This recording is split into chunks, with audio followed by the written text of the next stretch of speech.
మాల్కొండయ్య గారు ఏమైనా ధర్మంగా మాట్లాడతారేమో చూద్దాం. ప్రైమ్ మినిస్టర్ని టెర్రరిస్ట్ అనే వాళ్ళ నాయకుడు అంటే వాలంటీర్లను టెర్రరిస్టులు అనే వీళ్ళు అంటున్నారు.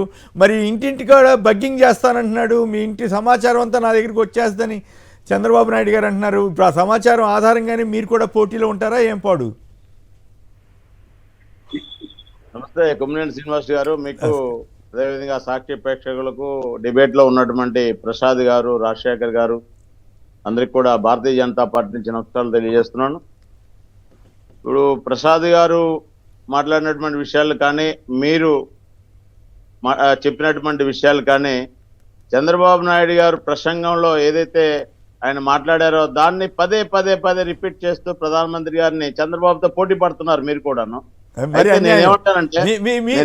నేను బాధపడుతున్నా కానీ మీరు బాధపడలేదు. నేను ప్రధానమంత్రి గారికి ఆత్మగౌరవం ఉందని నేను చాలాసార్లు చెప్పేవాడిని. కానీ చూసిన తర్వాత ఏంటి నా ప్రైమ్ మినిస్టర్ టెర్రరిస్టా, ఇంత అన్యాయమా, ఇట్లా మాట్లాడతారా? నేను ఆ రోజు అన్నాను, ఈ రోజు అంటున్నాను.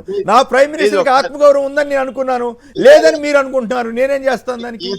కేసీఆర్ గారు మోడీ గారి మీద ప్రేమ ఎవరికి ఉందనేటటువంటి విషయం ప్రజలు గమనిస్తున్నారు. నేనేమంటానంటే చిలకలూరుపేటలో చంద్రబాబు నాయుడు మాట్లాడినటువంటి వీడియోని కూడా దీని పక్కనే మీరు చూపించారు. రోజువారీ వేస్తున్నాం భలే వాళ్ళు. ఇవాళ సందర్భం లేదు కాబట్టి వేయలేదు.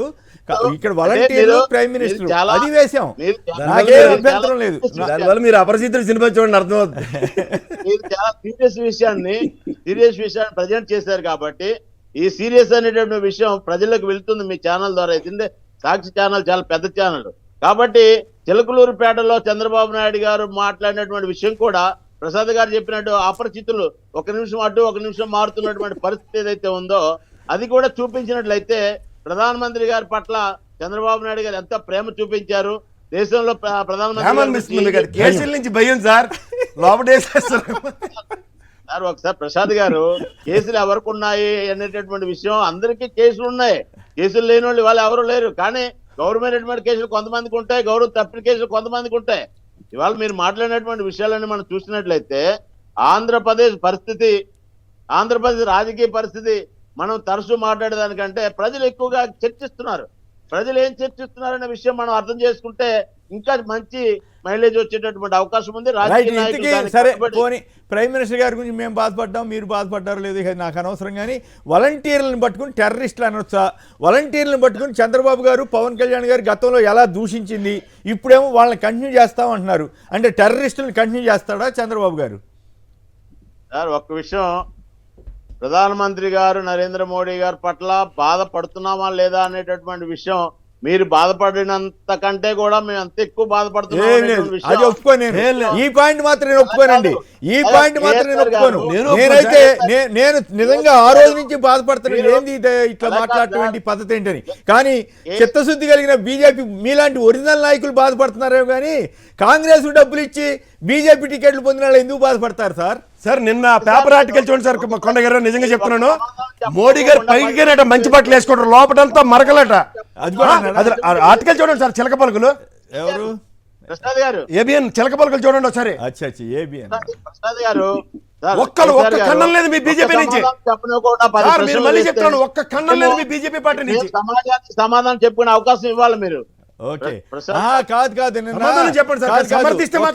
మాల్కొండయ్య గారు, ఈయన నాకు ఇప్పుడు గుర్తుకొచ్చింది, ఆయన రాధాకృష్ణ గారు అంటే చంద్రబాబు గారు ఏజెంటే కదా, తెలుగుదేశం ప్రతినిధే కదా.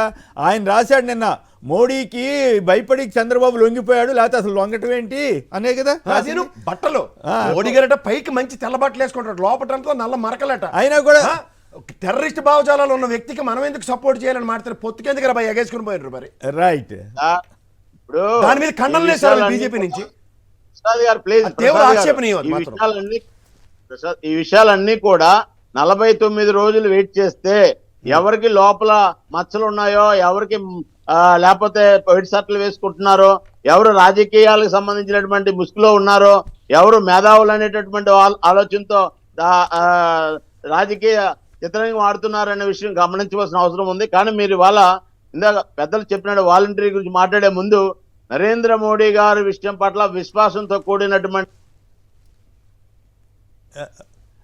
మ్యూట్లోకి వెళ్ళింది అద్భుతంగా ఆలోచిస్తున్నారు. కానీ నరేంద్ర మోడీ గారి పట్ల ఎవరో కొంతమంది పాత వీడియోలు వేసి చూపించేదానికంటే వారి కొత్త వీడియోలు కూడా వేయమని కేసీఆర్ గారిని రిక్వెస్ట్ చేస్తూ మాకేం వాలంటీర్లు కూడా నేను చెప్తున్నాను ఒక విషయం. వాలంటరీ వ్యవస్థను మనం తప్పట్టవలసిన అవసరం లేదు. వాలంటరీ వ్యవస్థలో తప్పు చేసినటువంటి వ్యక్తులు ఎవరైతే ఉంటే వారిని ఆ తప్పు ఆధారంగా మనం మాట్లాడొచ్చు. అది కూడా అద్దు దాటి మాట్లాడటం అనేది చట్టపరంగా నేరం. అది ఎవరు మాట్లాడినప్పటికీ కూడా మనకు ఉండేటటువంటి ప్రాథమిక హక్కులు కానీ మన గౌరవాన్ని కానీ మళ్ళీ మ్యూట్లోకి వెళ్ళారు మాల్కొండ గారు కూడా అవతల వాళ్ళు కూడా మనల్ని తగ్గించి మాట్లాడే అవకాశం ఉంటది. కాబట్టి మనం తప్పు చేయవలసిన అవసరం లేదు, బయట వాళ్ళతో చెప్పించుకోవాల్సిన అవసరం లేదు. ఇవాళ వాలంటీర్ల విషయంలో వాలంటీర్లు అందరూ కూడా అన్ని వర్గాల ప్రజలు ఇవాళ సర్వీస్ చేస్తున్నారు. ఆ సర్వీస్ చేసే వాళ్ళు చాలా మందిని మనం చూసాం. చాలా మంది రకరకాల కేసులు ఇరుక్కున్న వాళ్ళని చూసాం, సర్వీస్ చేసి అవార్డులు తీసుకున్న వాళ్ళని చూసాం, పొలిటికల్ కార్యకర్తలుగా పనిచేస్తున్న వాళ్ళని చూసాం. మళ్ళీ మ్యూట్లోకి వెళ్తున్నారు, ఎందుకు వెళ్తుంది అట్లా? హలో, లేదు సార్, అది వేరే కాల్ వస్తుంది, కట్ చేసినా మళ్ళీ కాల్ చేస్తున్నారు. అదే అది అది ఓకే, అది వాళ్ళు ఏదైనా ఏమంటారంటే- మీకు ప్రాంప్టింగ్ చెప్తారా? చేయడానికి ఎవరైనా ట్రై చేస్తున్నారు, ఎవరు చూడండి. కేసీఆర్ గారు చివరికి ఒక మాట చెప్తాను నేను. ప్లీజ్. జగన్మోహన్ రెడ్డి గారు మన ముఖ్యమంత్రి గారు, వారు ముఖ్యమంత్రి కాకముందు వైసీపీ పార్టీ పెట్టక ముందు వారు కాంగ్రెస్ నుంచి వచ్చారు.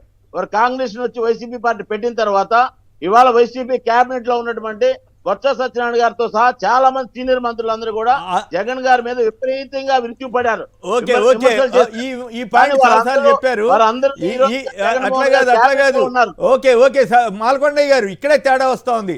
నేనేమో దేశ ప్రధాని, ప్రపంచానికే గొప్పవాడని అందరూ అనుకుంటున్నటువంటి దేశ ప్రధానిని బొత్స గారు లేకపోతే ఇంకోళ్ళు సమానమని మీరు ఫీల్ అయితే నేనేం మాట్లాడను, మీ ఇష్టం. ఇక అది మీరు ఆ రకంగా మోడీ గారి స్థాయిని ఈ రకంగా కూడా దిగదారుస్తారా? మోడీ గారిని అంత స్థాయికి తీసుకొచ్చేస్తారా? ఒక స్టేట్ మినిస్టర్ స్థాయికి తీసుకొస్తారా? ఎంత అన్యాయం అండి మాల్కొండయ్య గారు, ఎంత అన్యాయం. నేనైతే తీసుకురాను. మీకు చంద్రబాబు మీద ప్రేమ ఉంటే పెట్టుకోండి, తప్పేం లేదు. కానీ చంద్రబాబు గారి ప్రేమ కోసం మోడీ గారిని దిగదార్చమాకండి. అది మోడీ గారిని చంద్రబాబుతో మోడీ గారు లింక్ పెట్టదు అసలు. ఇప్పుడు మీరు కలుసుకున్నారు కదా, ఎందుకు అలాయ్ బలాయ్ అయ్యారంటే ఏమిటి దాని అర్థం? మోడీ గారు తన ఆత్మగౌరవాన్ని పక్కన పెట్టి చంద్రబాబు గారిని కౌగిలించుకున్నట్లే కదా. ఆ మాత్రం బీజేపీ వాళ్ళకి, నిజమైన బీజేపీ నాయకులకి గుండె మండుతుందా లేదా? ఒక పక్కన టెర్రరిస్టులతో పోరాడుతున్నటువంటి మోడీయే టెర్రరిస్ట్ అన్న ఆయనతో కలిశారంటే ఏమనుకోవాలి జనం? మోడీని టెర్రరిస్ట్ అనుకోవాలా, టెర్రరిస్టులతో పోరాడుతున్న వ్యక్తి అనుకోవాలా? ఆ మాత్రం కామన్ సెన్స్ మాబోటాలకు ఉండదా? సామాన్య జనానికి ఉండదా? ఇద్దరిది అవకాశవాద పొత్తాను అనరా, అనైతిక పొత్తు అంతకంటే అనరా? చంద్రబాబు ప్రసంగాన్ని వీడియో చూస్తే చాలా ప్రజలు అందరూ కూడా వింటారు. చిలకలూరుపేట చంద్రబాబు నాయుడు ప్రసంగం మనం మళ్ళీ వీళ్ళుంటే ఒకసారి ఆల్రెడీ చెప్పారు కదా.